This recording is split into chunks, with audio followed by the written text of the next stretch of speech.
El caso es que la cápsula estrella llega por fin a la Tierra como si fuese un meteorito. Aquí evidentemente hay toda una serie de posibles alusiones y vinculaciones con la intervención de otras entidades, de otras especies, de tipo que sea, de las dimensiones que sean, y su participación en la Tierra y en la historia humana, etcétera. Y sin duda son parte de todo esto, ¿no? Hasta qué punto ha habido una intervención de entidades no humanas que han llegado a la Tierra de alguna manera, o directamente de ADNs o de otras especies incluso menos desarrolladas, pero que han participado a través de meteoritos, etcétera. Todo esto está aquí implícito, evidentemente, pero yo prefiero no entrar en ello porque no quiero caer en toda esa grandes cortinas de humo, de desinformación, muchas veces no intencionadas, pero que hacen que nos perdamos en un montón de versiones diferentes de toda una mecánica que en el fondo, de manera mucho más central y mucho más estructural, pasa por el ritual de sexo y sangre humano, demasiado humano, y la programación mental vinculada al ritual de sexo y sangre, ¿no? Es decir, lo que yo denomino la mecánica hierogámico-sacrificial, y en la que, como digo, pueden aparecer otras entidades, pero prefiero no ponerlas en un primer plano y dejarlas como un factor secundario y no principal, para no caer en otro mito, ¿no? Digamos, dejar un mito para caer en otro mito, como le pasa hoy a tantos investigadores alternativos, ¿no? En terrenos además tan difícilmente confirmables sobre todas estas entidades, y en terrenos en los que hay mucha desinformación del propio poder para crear grandes cortinas de humo y que no se sepa. Sin embargo, lo que sí nos interesa mucho más es cómo toda esta llegada de Kal-El a la Tierra encubre en el fondo una mecánica Illuminati muy utilizada y muy desconocida para la mayoría, que es la de las adopciones Illuminati. Es decir, adopciones en las que los Illuminati dan en adopción un hijo biológico a otras familias, a otros linajes, incluso no directamente Illuminati, incluso profanos, para realmente infiltrarlos en las sociedades profanas. Es decir, infiltrarlos a distintos niveles, ¿no? Pero básicamente ponerles otro apellido, que no se sepa que son parte de determinados linajes, que no son Rothschild, que no son Rockefeller, que no son lo que sea, y sin embargo que sigan trabajando y sigan estando vinculados a el linaje de sangre y a las logias satanistas luciferinas que normalmente van asociadas a estos linajes, ¿no? Por lo tanto, es el mecanismo de infiltración por excelencia, la infiltración número uno, la infiltración de las infiltraciones, en las que lo que hay es una adopción básicamente de un niño al que se le pone otro apellido, ¿no? Entonces yo creo que esto es lo que está aquí implícito en la idea de que Superman llega a la Tierra y una familia de granjeros que pasan por allí de pronto ven caer este meteorito y lo adaptan, ¿no?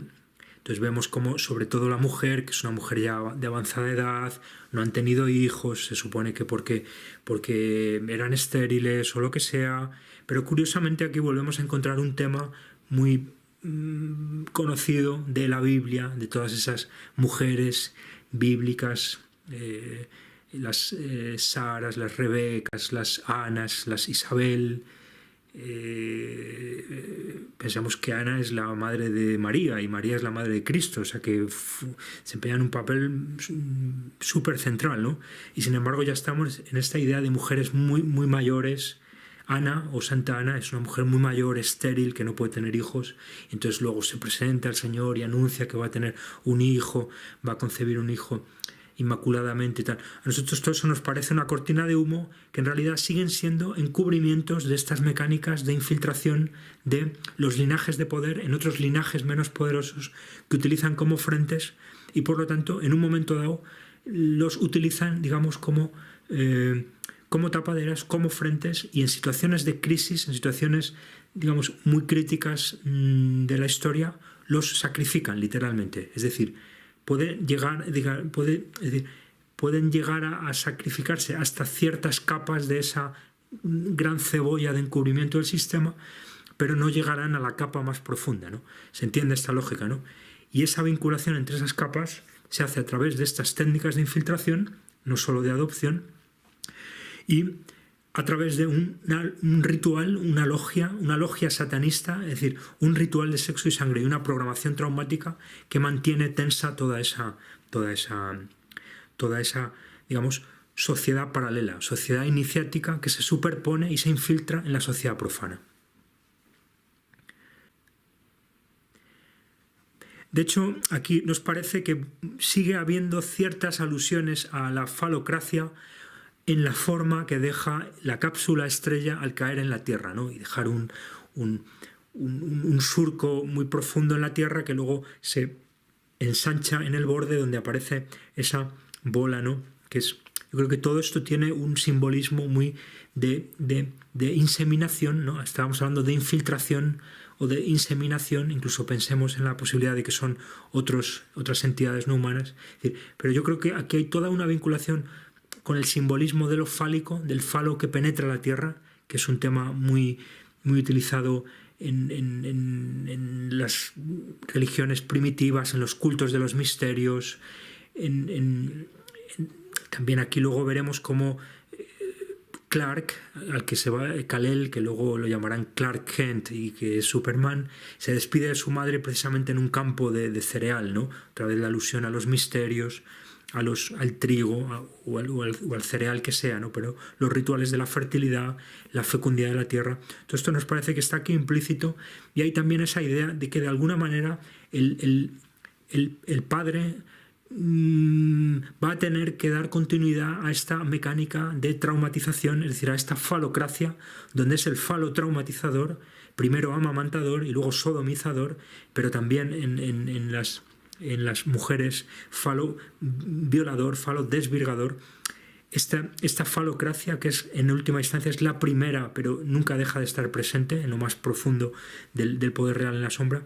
Me parece que hay alusiones a esta falocracia que de alguna manera, como digo, este padre adoptivo tiene que dar continuidad a esta falocracia, y esto queda simbolizado por esa forma fálica en la tierra que justamente es del mismo color gris del traje del hombre, y está justamente lo han colocado en continuidad con él, ¿no? Es decir, me parece que hay algunas alusiones de cómo ellos miran a esta forma al mismo tiempo que miran al pequeño Superman. Lo que estamos intentando decir, por lo tanto, es que este Kal-El no es muy distinto a los innumerables niños sagrados que encontramos en la mitología por todos los lados, todos esos niños que son encontrados en cestas, en los márgenes del río, ¿no? Como los Moisés, los Rómulo y Remo, que son sacados del vientre de sus madres por rayos, ¿no? Aquí estaríamos ante otro caso, ¿no? El caso de un ritual que saca a un feto que es el caso en el mito de Semele, ¿no? De Semele con el rayo de Zeus que saca a Dionisio del vientre, ¿no?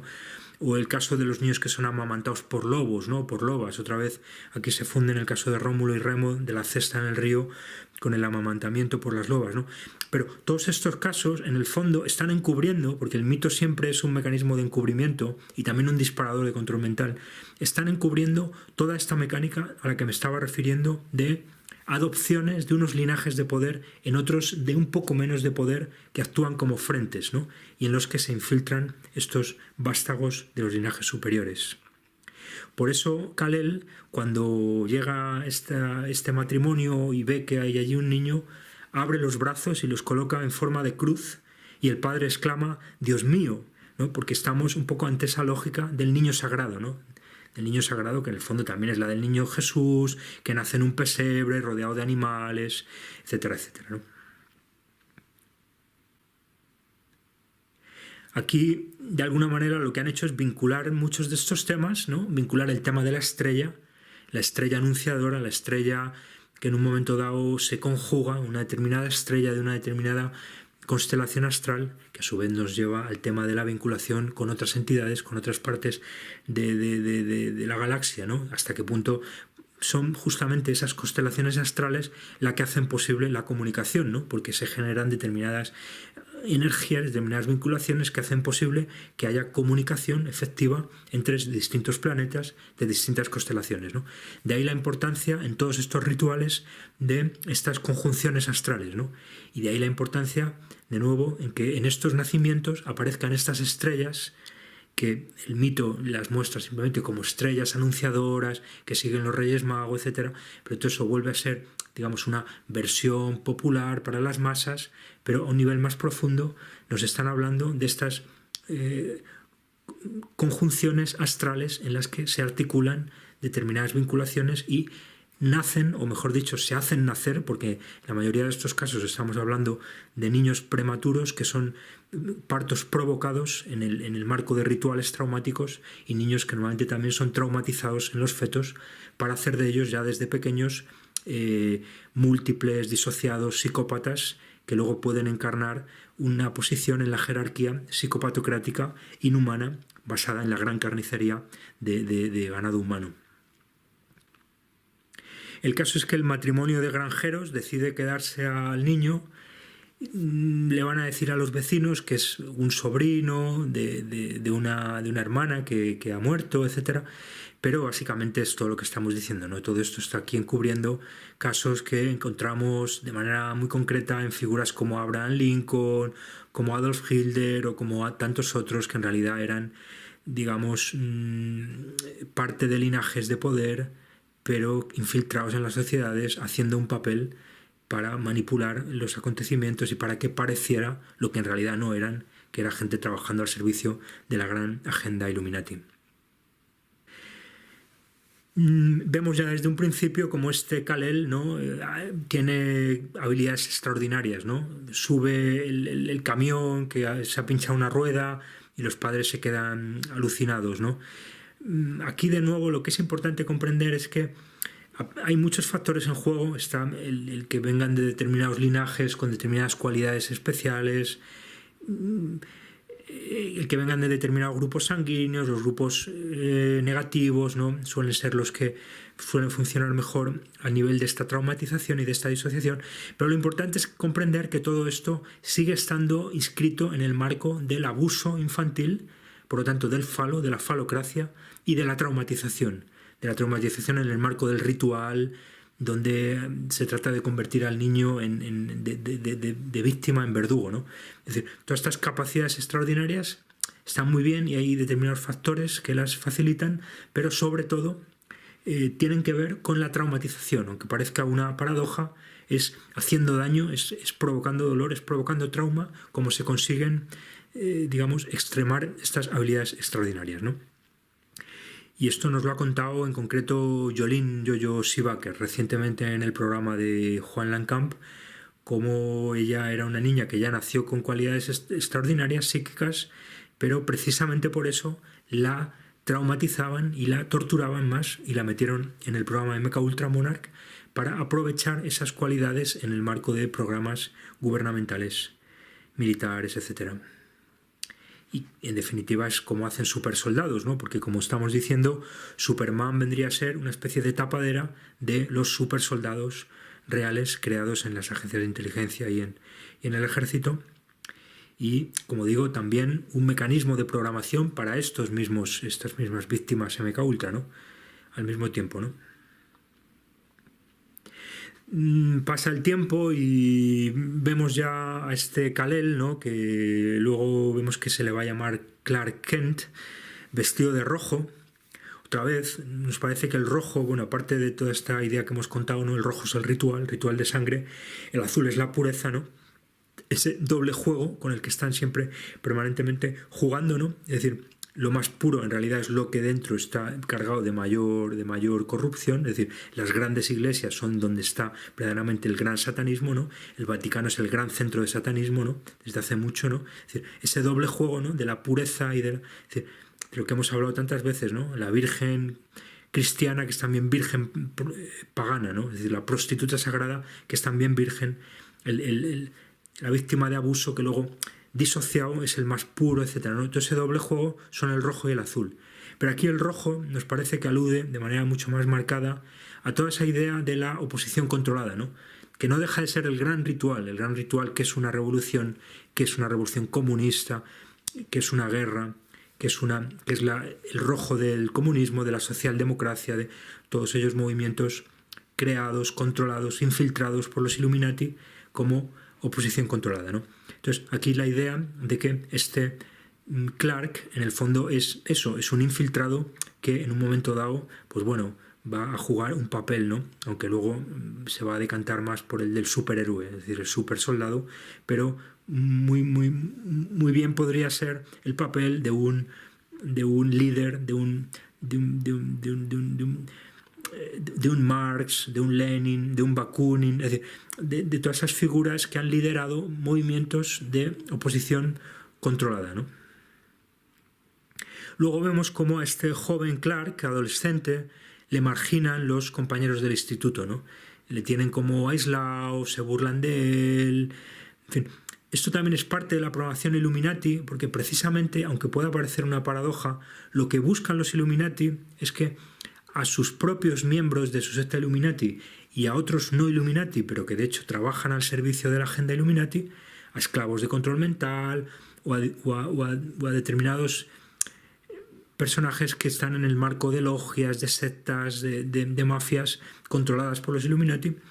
De lo que se trata básicamente es de que sean niños raros, de que sean niños muy aislados, de que no tienen una educación y relaciones normales con niños de su edad y con adolescentes de su edad, pero sobre todo que no tengan relaciones horizontales no interesadas, es decir, relaciones de amistad pura, de amistad limpia, donde no hay, digamos, el interés más que el vivir y el convivir. Al contrario, ellos siempre están forzando el romper esas relaciones horizontales, el aislar a los niños, que los niños sean raros, que los niños tengan problemas, para, al contrario, someterlos a una lógica de relación vertical, que es la relación de la logia o de la secta o de la mafia, porque en el fondo es lo mismo prácticamente estos conceptos. Cuanto más nos acercamos a la cúpula, más confluyen la noción mafia, la noción logia y la noción secta, ¿no? Es decir, se trata de que el niño esté inscrito en una lógica jerárquica, vertical, en la que siempre está sometido a alguien por arriba y somete a alguien por abajo, ¿no? Pero nunca hay una relación horizontal. Y cuando hay esta relación horizontal, digamos que es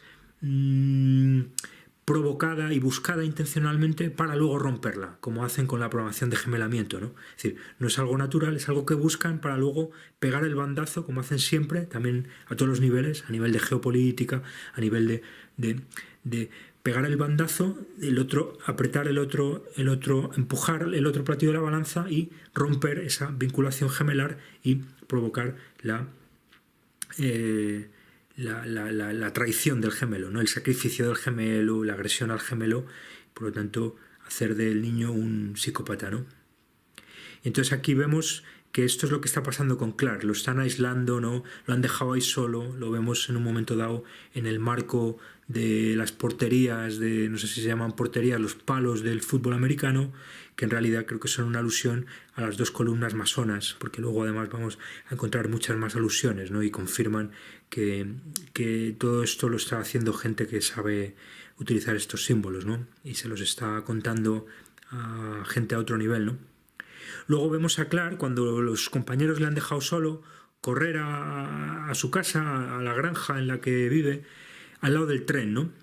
El tren es otro elemento de programación fundamental, ¿no? Aquí, Clark lo que hace es correr al lado del tren y justamente lo que quiere hacer es superar al tren, ir más rápido que el tren, ¿no? Es decir, en esto consiste al final la estupidización a la que nos lleva esta gente, que los héroes que sirven de modelo para los jóvenes no hacen nada más estúpido más que correr muy rápido delante de un tren. Es decir, pero lo que es necesario entender es que esto es parte de la programación.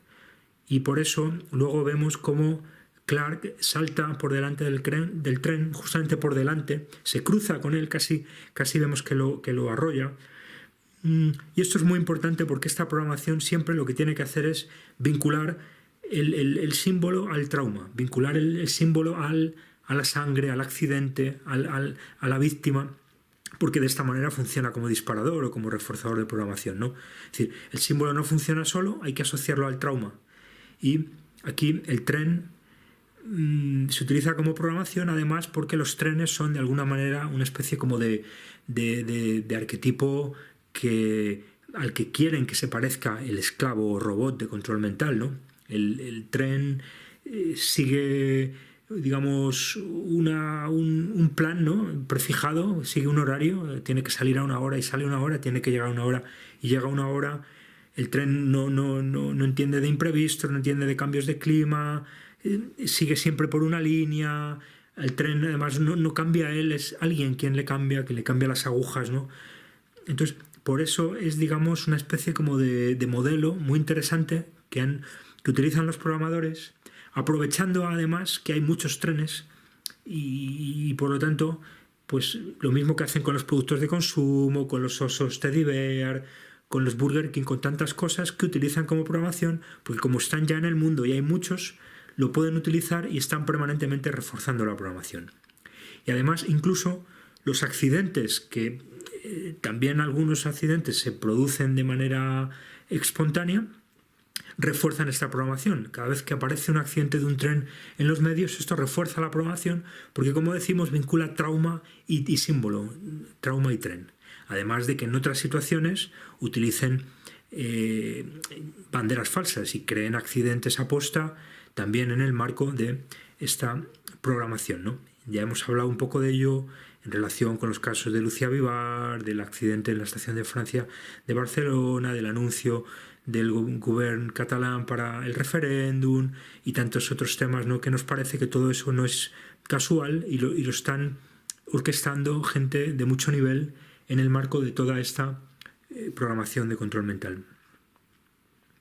Luego veremos más avanzada en la película cómo Superman, después de que se ha producido un terremoto en California, se coloca en la vía del tren y sustituye a un tramo de vía que se ha roto por el terremoto, ¿no?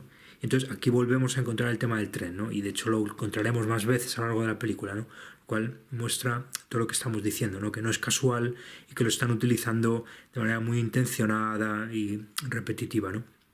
Y luego el caso es que Clark, como ha corrido más que los compañeros que iban en el coche, llega a la granja donde vive antes que ellos, ¿no? Entonces ellos llegan, lo ven allí y se sorprenden. Dice, pero ¿cómo es posible que hayas llegado antes?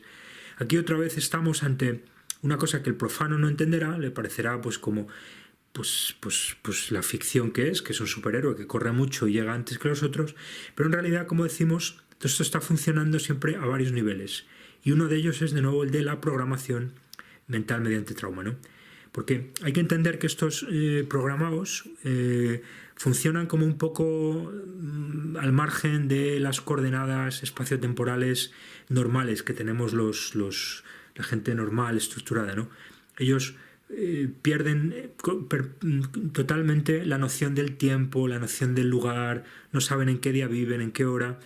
Y esto es porque están cambiando permanentemente de alters y alters que están compartimentalizados unos con respecto a otros, de manera que no acaban atando, digamos, unas experiencias y otras, y acaban teniendo una especie de experiencia desestructurada, que es de hecho la de distintas personalidades, ni siquiera hay uno que conozca todas, ¿no? Es decir, acaba habiendo un montón de personalidades y cada una de ellas ha vivido una experiencia distinta en distintos momentos, en distintos tiempos, ¿no? Y todo esto tiene como resultado el que ellos no tienen una vinculación temporal que ata, digamos, todo, ¿no? Donde hay un pasado, donde hay un futuro, donde ayer hice esto, donde mañana voy a hacer lo otro, no, ellos funcionan en una especie como de locura donde les van cambiando de personalidad y unos alters tienen lagunas con respecto a lo que han vivido otros alters, etcétera, ¿no? Muy complejo. Entonces, aquí la idea de que él ha llegado antes de los otros, esta idea como de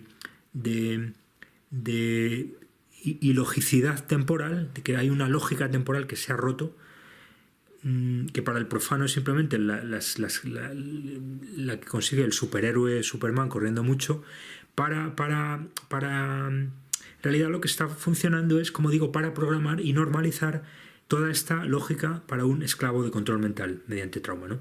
Que al verlo ahí dice, claro, pues mira, es lo más normal del mundo, que a mí me pasan estas cosas también, ¿no? Después el padre adoptivo de Clark le dice que él está ahí por alguna razón, ¿no? Que alguien le ha enviado, que él tiene que cumplir algún tipo de. Y aquí otra vez estamos en esta misma lógica, ¿no? El padre no sabe muy bien, pero le está diciendo a Clark que sí, que tiene que cumplir algún tipo de destino, ha sido llamado para algo. Es decir, todo esto que suena muy bonito, así porque precisamente lo hacen para que suene bonito y para legitimar determinadas prácticas, en realidad forma parte de esta agenda encubierta, criminal, Illuminati, donde están permanentemente tomándonos el pelo y jugando a un doble juego, aparentando lo que no son, ¿no? Y en realidad moviendo toda la maquinaria del sistema mediante el crimen, la bandera falsa, la pandemia de laboratorio, el ritual, la amenaza, el chantaje, la mafia, etcétera, y aparentando que todo eso es un Estado de Derecho, etcétera, etcétera, ¿no? Aquí esta misma lógica siempre igual, ¿no?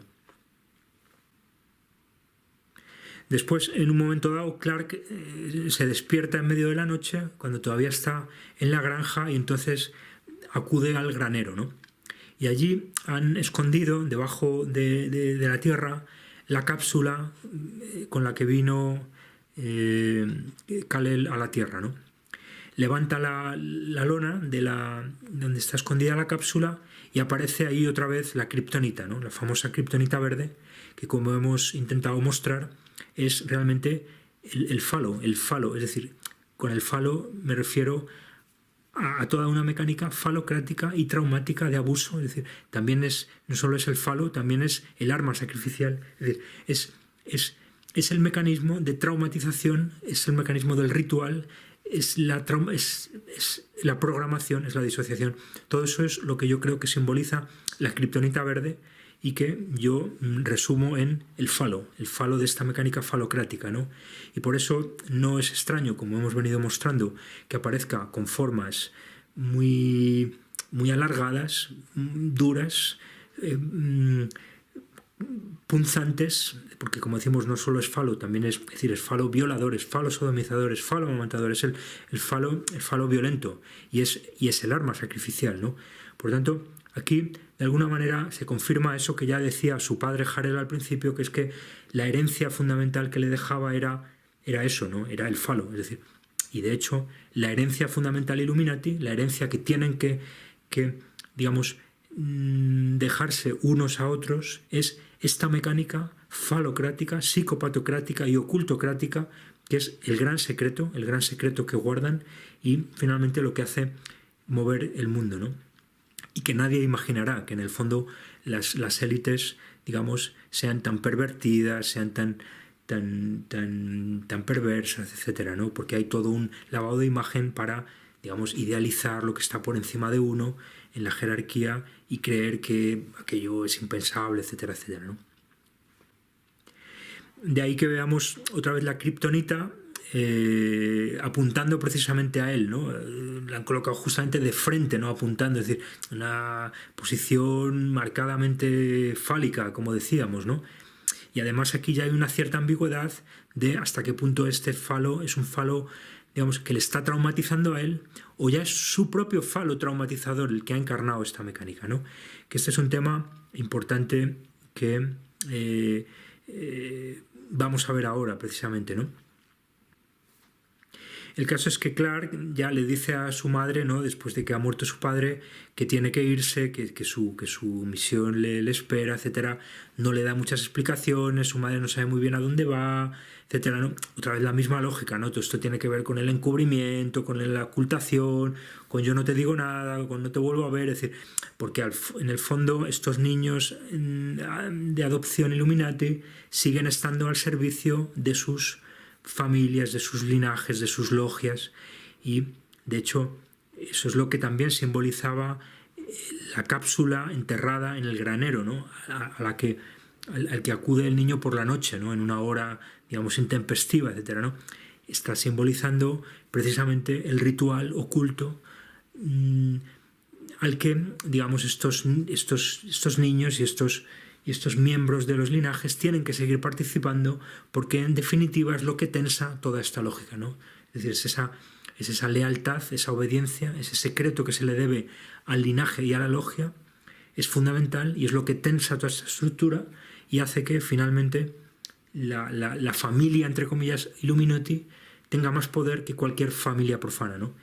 y lo que hace que toda esta estructura psicopatocrática, digamos, se superponga y se infiltre en la sociedad profana y la domine desde dentro, por así decirlo. De manera que Clark emprende un viaje en solitario por un paraje desértico, en fin, todo esto también está asociado a la idea de rituales de privación, de aislamiento, en solitario. Lo encontramos también en multitud de mitologías, pero que sigue siendo programación traumática de pasarlo mal, estar solo, etcétera, ¿no? Y entonces ahí, en un momento dado, vuelve a sacar la kriptonita verde, este falo satánico que, como decimos, ha heredado de su padre, lo lanza en la distancia, otra vez la vinculación, trauma y disociación, distancia, y la kriptonita cae lejos y ahí se vuelve a crear otra vez una especie de cataclismo como el que habíamos visto en el planeta Krypton, ¿no? Porque otra vez siempre estamos hablando de lo mismo, ¿no? Al final siempre están encubriendo el ritual, la crisis, el caos, la revolución, la violencia, que se compartimentaliza, ¿no? Es decir, siempre están operando estos Illuminati en el marco de la crisis, ¿no? Es decir, es el caos que ordo ab caos, ¿no?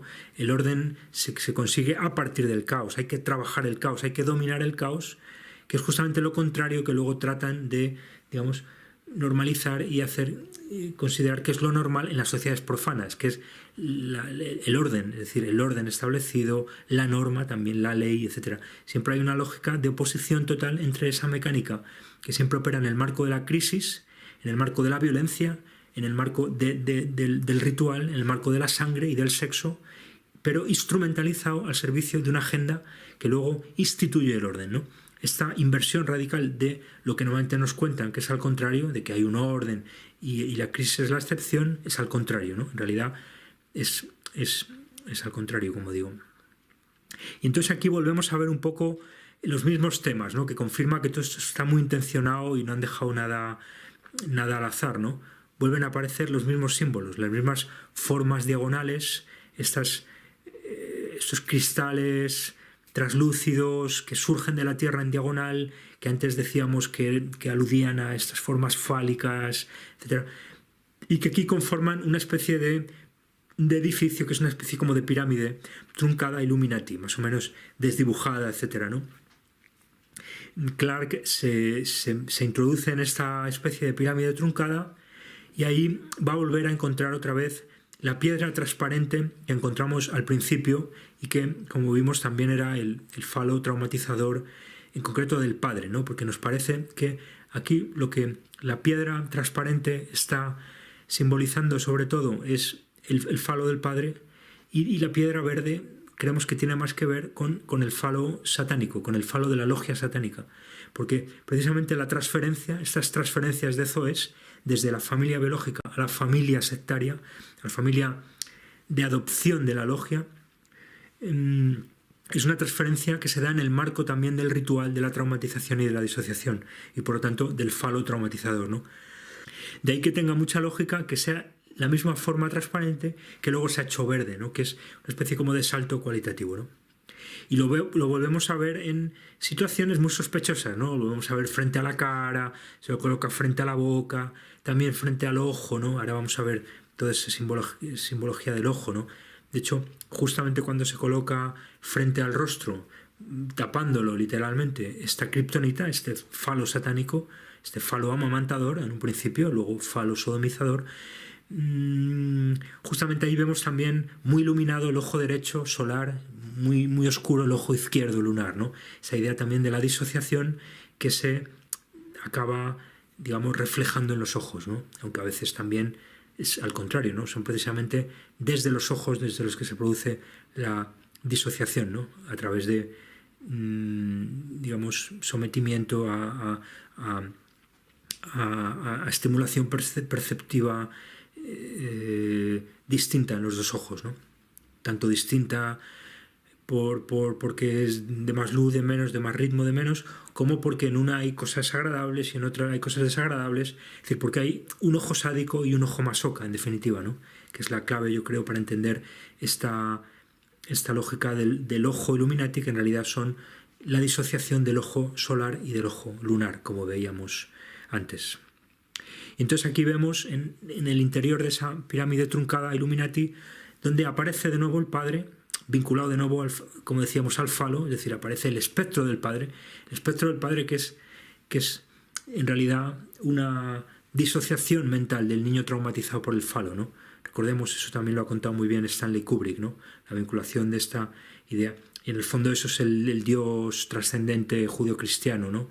Sobre todo judío del Antiguo Testamento, ¿no? Ese Dios terrible, ¿no? Que sacrifica al hijo, ¿no? El Abraham, que eso es todo programación mental mediante trauma y psicopatocracia, ¿no? En un grado muy elevado, ¿no? Y entonces aquí el Padre, otra vez lavado de cerebro, Illuminati, le dice que ellos son distintos, que ha sido criado como humano, pero que él no es humano, ¿no? Es decir, que él tiene que parecer humano y que él parece un humano, pero no es un humano, ¿no? Otra vez esta es la gran programación de multiplicidad y de disociación y de psicopatocracia en que consiste todo este poder, ¿no? Y en el que consiste en última instancia la infiltración, es decir, tienes que parecer lo que no eres, pero en el fondo estás sirviendo a una agenda encubierta, satánica, etcétera, etcétera, ¿no? La misma lógica con los jesuitas, la misma lógica con distintas sectas, ¿no? En las que se acaba dando y vuelven a aparecer los mismos temas, la homosexualidad, Skulls and Bones, etcétera, etcétera, ¿no? Los templarios, otra vez los homosexuales montando en el mismo caballo, vuelve a ser todo la misma mecánica con distintos nombres, ¿no? Encarnada en distintas sociedades, pero que es siempre una misma mecánica que ha ido continuando en la sombra, ¿no? Y aquí es interesante que este rostro del Padre que ha aparecido, en un momento dado lo vemos, bueno, primero aparece como una máscara y luego al final volverá a convertirse en máscara, ¿no? Y de hecho en un momento dado la máscara se gira a 180 grados y de alguna forma intuimos como que el Hijo se ha colocado la máscara del Padre, ¿no? Que esto es un símbolo muy importante porque en definitiva confirma todo lo que venimos diciendo, ¿no? Toda esta mecánica consiste finalmente en que el Hijo encarne al Padre, es decir, no, cada uno que crea lo que quiera, si hay una verdadera encarnación espiritual, etc. Para mí es suficiente con entender que el Hijo encarna la misma mecánica, es decir, que acaba comportándose como, ¿no? Da igual si lo es o no, si hay una encarnación de una alma o de un espíritu, te digo, pero sobre todo hay una encarnación de la mecánica. El Hijo encarna la mecánica, que como decimos es una mecánica, sobre todo y antes que nada, falocrática, psicopatocrática y ocultocrática, ¿no? Con esos tres elementos muy vinculados el uno al otro, ¿no? Es decir, se trata, como hemos dicho muchas veces, de someter a trauma a la víctima, pero al mismo tiempo y progresivamente irlo transformando de verdugo en víctima, ¿no? Y todo esto en el marco de la disociación y de la multiplicidad. Es decir, tiene que haber alters compartimentalizados, amnésicos, víctimas y verdugos que se van de alguna manera relevando unos a otros, ¿no? En esta progresión iniciática donde finalmente el hijo traumatizado, víctima, masoquista, que ha amado el masoquismo, ha terminado convirtiéndose en un masoquista porque solo conoce el masoquismo y porque quiere a su padre, que es un torturador. Tienen que ir haciendo que se convierta él en el padre, ¿no? Pero todo eso disociado, ¿no? Es decir, que el padre se convierta en un abusador, traumatizador, y todo ello por el bien de la jerarquía Illuminati, psicopatocrática, falocrática, donde finalmente todo esto consiste en una gran carnicería de sangre en la que hay que asesinar a inocentes humanos, para ellos ganado, y cuanto más inocentes mejor, porque mejor funciona el sistema sacrificial. Por lo tanto, y hay que tener gente muy fría, muy inhumana, que sea capaz de hacer eso sin complejos, sin problemas, durmiendo tranquilo, y eso quien mejor lo hace es un múltiple, un psicópata, y la mejor manera de producir eso es mediante esta falocracia, ¿no? Por lo tanto, aquí vemos cómo Kal-El se coloca la máscara de Jor-El, de su padre, y se convierte en Superman, ¿no? Y aquí termina esta primera parte del análisis y ya veremos cómo lo que hace Superman, que como decimos en el fondo no es más que una pobre víctima de abuso ritual satánico y programación mental mediante trauma Illuminati.